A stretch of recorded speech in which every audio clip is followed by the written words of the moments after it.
Hi everyone, this is Paul Vail with Homesteading Ways.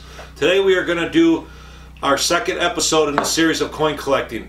So this is a very fun episode for me because when I first started collecting coins, I really fell in love with the nickels. I love nickels, and today they're still my favorite coin to collect.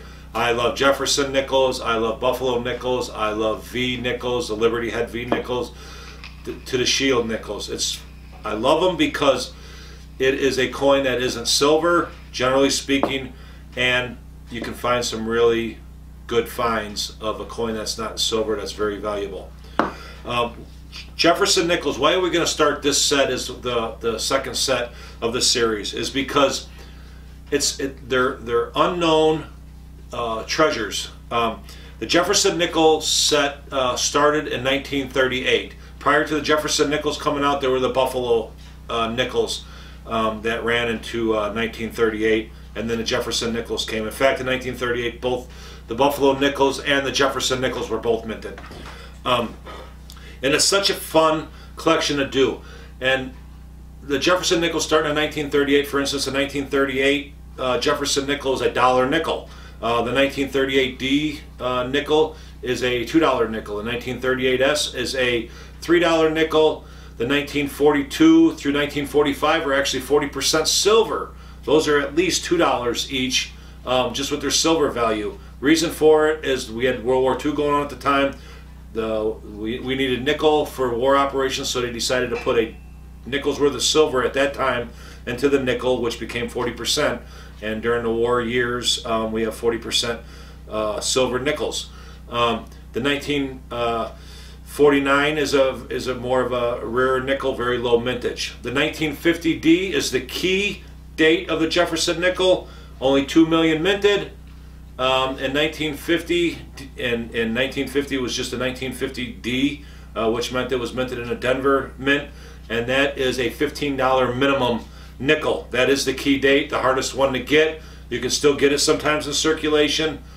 Sometimes if you can't, you might have to buy it. But it's not an expensive set to fill. Fill it yourself, or if you get bored of filling it yourself, you can always buy some of the nickels at reasonable prices. So the great thing about the early Jefferson Nickels, so we're talking Jefferson Nickels from 1938 to 1961 in the early Jefferson book.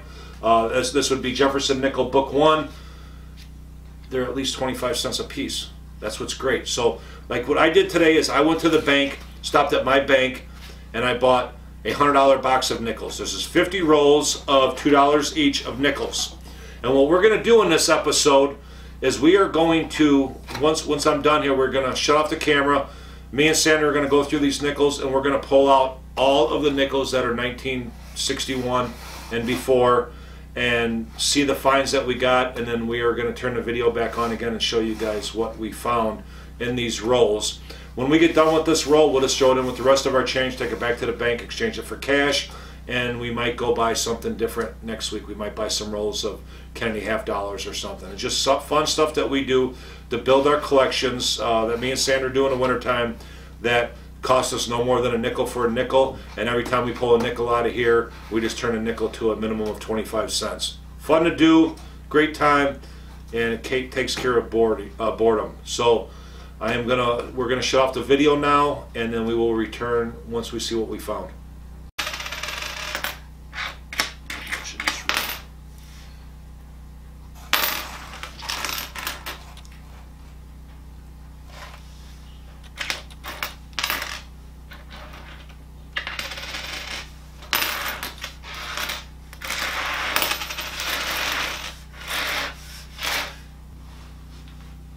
Okay guys, so we unrolled 50 rolls, and we actually found some pretty good stuff.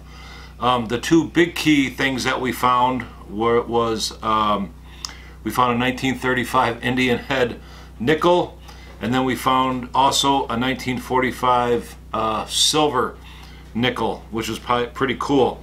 And then you can see where we started one book that was completely empty, and we were able to fill in all of these spots with the early Jefferson Nickels that we found out of those 50 rolls.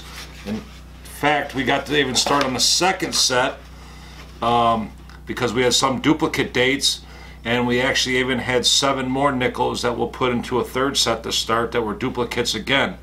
So it was kind of cool. We got to work on more than one set. We got to work on multiple sets. Now, the thing about nickels, these Jefferson Nickles, is they were minted in 3 different places. They were minted in the Philadelphia Mint, the Denver Mint, and San Francisco Mint. And if they don't have a mint mark on them, then they were minted in the Philadelphia. They didn't put a mint mark. Okay, so if it was minted in Denver or San Francisco generally speaking was the rarest ones. They didn't mint a whole lot there. They did if they needed, if Denver Mint, Philadelphia Mint couldn't keep up, they would send off to San Francisco and have them mint them. So the mint mark on the early Jefferson Nickels would be to the right of the building. And if it was Denver, it would have a little letter D. If it was San Francisco, it would have a little S. This happens to be a D mint here, and there's a little D. You might not be able to see it with the camera, but there's a little D here. Then this is the 1935 Indian head that we found. And then with the silver nickels being 1942 to 1945, the mint mark was on top of the building.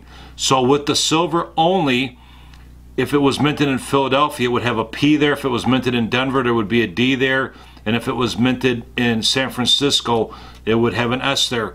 So there will always be, in the silver ones, there'll always be one mint mark on top of the Monticello building. So you know that that was, and then you just would know from 1942 to 1945 it was silver too. This just happens to have a P on top of this. So this is a 1945 P silver nickel. Okay, so in closing, it was kind of fascinating, kind of cool how we were able to go to the bank and buy $100, which was 50 rolls of nickels, go through those and pull out the early dates that we were looking for and start filling up 2 sets, plus have some spares. Also find a silver nickel, which I told you before, the silver nickel is worth at least $2, and the Indian head nickel was valued at about $2. And then all these Jefferson Nickels are worth at least 25 cents a piece. Most of them are 40 cents and above. And do all that and actually add value to our coin portfolio. You guys can do the same thing. It's really cool. Just like I said, it's the easiest way, the least expensive way to really start collecting and earning some value with your coin collection with just some time and effort. So if you liked the video today, give us a thumbs up. We want you to subscribe if you haven't subscribed, and you'll see some more fascinating videos that we're going to do. And next week we're going to do a video on wheat pennies, and we'll show you some tricks to the trade on wheat pennies and some really cool stuff with them and educate you on wheat pennies. So thank you, and thanks for watching our video.